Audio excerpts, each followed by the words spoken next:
World challenge বিশ্ব ফুটবলে চমক দেখালো ভারত।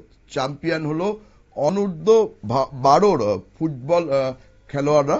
এবং তারা চমক দেখালো বিশ্বের মাটিতে, বিদেশের মাটিতে গিয়ে তারা এই চমক দেখিয়েছে। 3-0 গোলে তারা ব্রাজিলকে হারিয়ে দিয়েছে। এই বিষয় নিয়ে বিস্তারিত জেনে নেব। সঙ্গে রয়েছে আমাদের ক্রীড়া প্রতিনিধি বিপ্লব চন্দ। বিপ্লব, পেলের দেশ হিসেবে পরিচিত রয়েছে ফুটবল বিশ্বে ব্রাজিলের।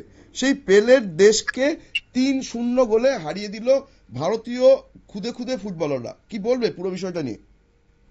দেখো শুভ, যে বিশ্ব ফুটবলের যে তালিকা, ক্রমতালিকা, সেই র্যাঙ্কিং এর তালিকায় ভারত যে 1 এপ্রিল 2026 সেই র্যাঙ্কে ভারতের স্থান 136।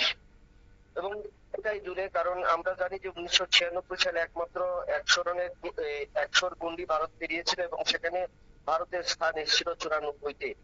এবং তার আগে 2025 সালের অন্তিম লগ্নেও কিন্তু ভারতের স্থান ছিল 141। সেই জায়গায় বর্তমানে ভারত বিশ্ব চ্যাম্পিয়ন হয়েছে, অর্থাৎ সেই বিশ্ব চ্যাম্পিয়ন বলা যায় যে বিশ্ব ফুটবলে ভারতের রাজ শুরু। তবে সেটা কিভাবে সেটা শুরু হলো অনূর্ধ্ব 12 যে বিশ্ব ফুটবল, অর্থাৎ রিয়াল মাদ্রিদ আয়োজিত যে foundation world cup football under 12, সেই ফুটবলে চ্যাম্পিয়ন হয়েছে ভারত। এবং সেখানে ভারতীয় দল ফাইনালে ব্রাজিলকে তারা 3-0 করে ব্যবধানে পরাজিত করেছে।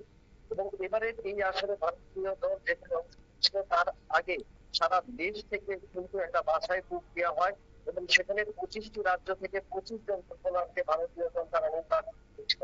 এবং সেই 25 জন থেকে 16 জনের দল কিন্তু সেই রিয়াল মাদ্রিদের যে অনুষ্ঠিত আসর সেখানে অংশ নেয়।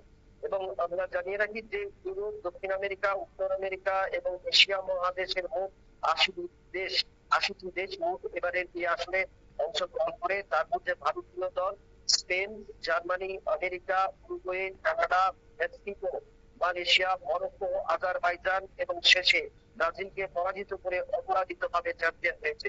অর্থাৎ বিদেশের মাটিতে বলা যায় যে অনূর্ধ্ব 10, অনূর্ধ্ব 12 এবং যুব বিশ্বকাপ অনুষ্ঠিত করে, সেখানে ভারতীয় দল প্রথমবার অংশ নিয়েছিল এবং প্রথমবারই কিন্তু ব্রাজিলকে হারিয়ে তারা 30 করে, অর্থাৎ নাম্বার দেশে ব্রাজিলকে হারিয়ে তারা ভারত চ্যাম্পিয়ন হয়েছে।